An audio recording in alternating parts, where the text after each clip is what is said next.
मैं ये वीडियो पुनः फिर वैसे स्टूडेंट्स के लिए शूट करने जा रहा हूँ जो स्टूडेंट्स क्लास 12th में अपनी पढ़ाई बीएससीबी बोर्ड से कर रहे हैं। और आपको पता होना चाहिए कि आपके आने वाले इंग्लिश के एग्जाम में कुछ क्वेश्चंस माय ग्रैंडमदर्स हाउस जो कमला दास के द्वारा लिखित कविता है उससे भी पूछे जाएंगे। पहले आप जानिए कि कमला दास के बारे में। तो कमला दास का जन्म 31 मार्च 1934 को पुनारकुलम जो कि अभी केरला में है वहाँ हुआ।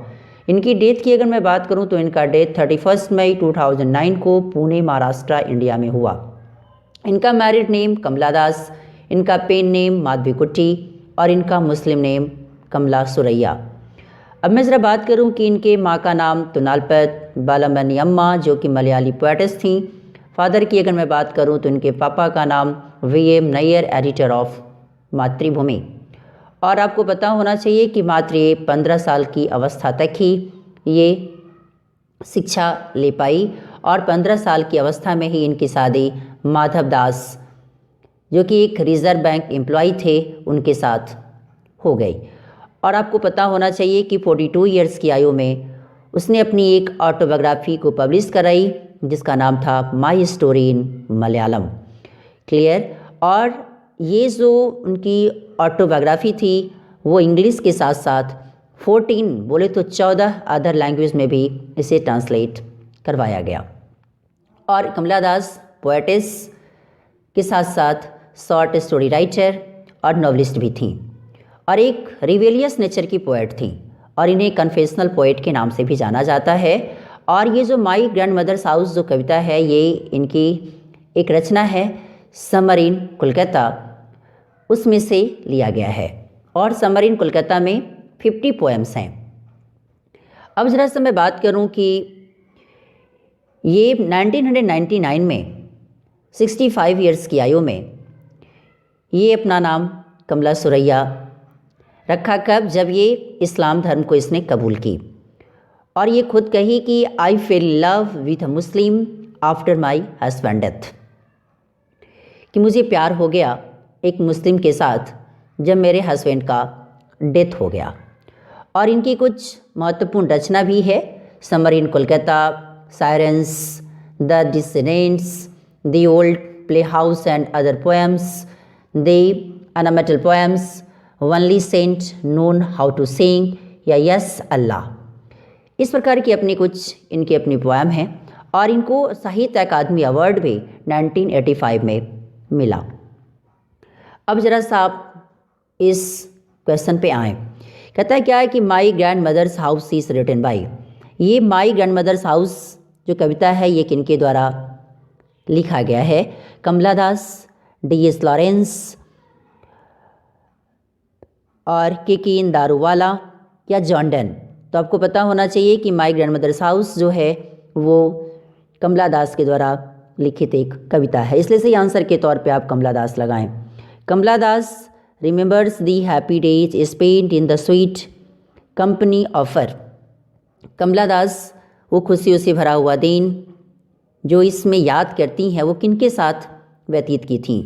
मदर, फादर, ग्रैंड मदर या ग्रैंड फादर। तो सही आंसर के तौर पे आप ग्रैंड मदर लगाएं क्योंकि ये ग्रैंड मदर के साथ वो अच्छे दिन को याद करते हुए इस पोएम को लिखती हैं। अब जरा सा मैं बात करूं दिए गए क्वेश्चन जो 3rd नंबर है उसकी कि the poet is in the grandmother's house bakes at jazz doors. ये जो द पोएटिस हैं जो कि ग्रैंड मदर्स हाउस में जो इसकी चर्चा आ रही है आखिर वो किस रूप में दरवाजे पर बेक करते हैं? तो फ्रेंड्स, फैमिलीज, स्ट्रेंजर्स या एनिमीज़। तो आपको पता होना चाहिए कि वो एक स्ट्रेंजर्स के रूप में दरवाजे पर अपने आप को बेक करते हैं। क्वेश्चन नंबर 4 कहता है see notice the dash behind the door of the bedroom. उसने क्या नोटिस की? उनके बेडरूम के पीछे क्या था? कैट, जॉग, काउ या ऑक्स।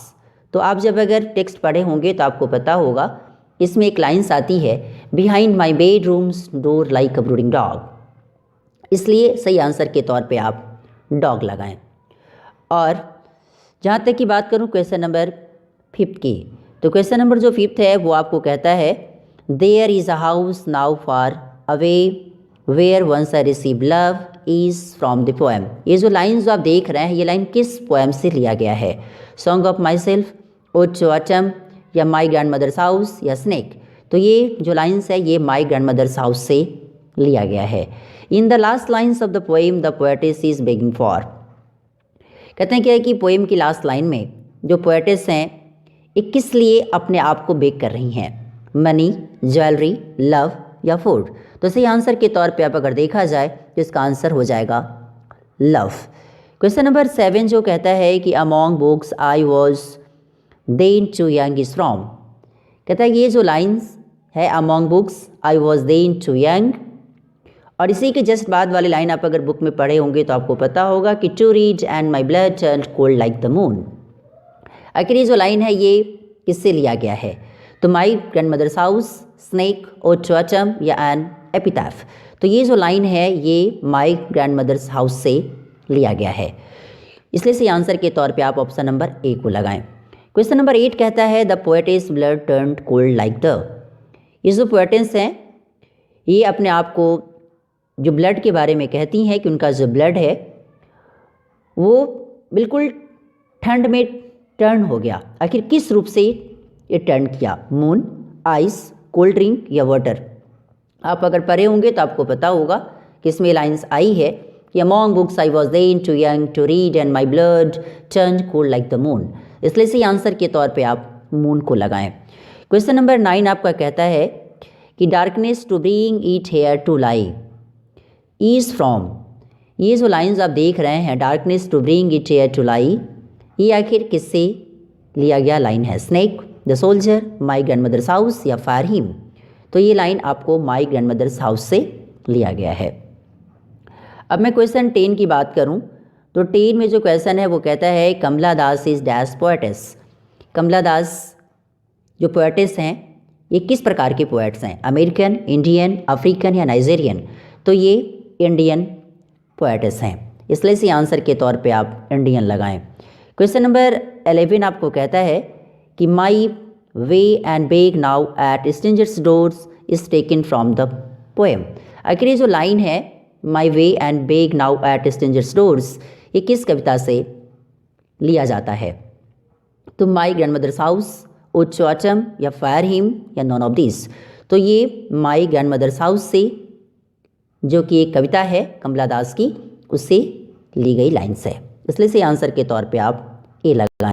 फिर क्वेश्चन नंबर 12 पे आऊँ, dash lived with her grandmother, Mahadevi Verma, Mamta Kalia, Kamala Das या अनीता देसाई। इसमें कौन है जो अपने ग्रैंड मदर के साथ रहती थी, तो ये सही आंसर के तौर पे आप कमला दास लगाएं, क्योंकि कमला दास ये अपने ग्रैंड मदर के साथ रहती थी, इसलिए से आंसर के तौर पे आप कमला दास को सही टिक लगाते हुए आप इसे सही करें। और आज मैं आपको इस वीडियो में माई ग्रैंड मदर्स हाउस से रिलेटेड कुछ MCQ की चर्चा मैंने किया, और ये वीडियो आपको कैसा लगा इसके बारे में लाइक, सब्सक्राइब एंड कमेंट करना ना भूलें, उसे शेयर भी करें ताकि ज़्यादा से ज़्यादा बच्चा इसे देखकर कुछ सीख सके, समझ सके। Thanks a lot.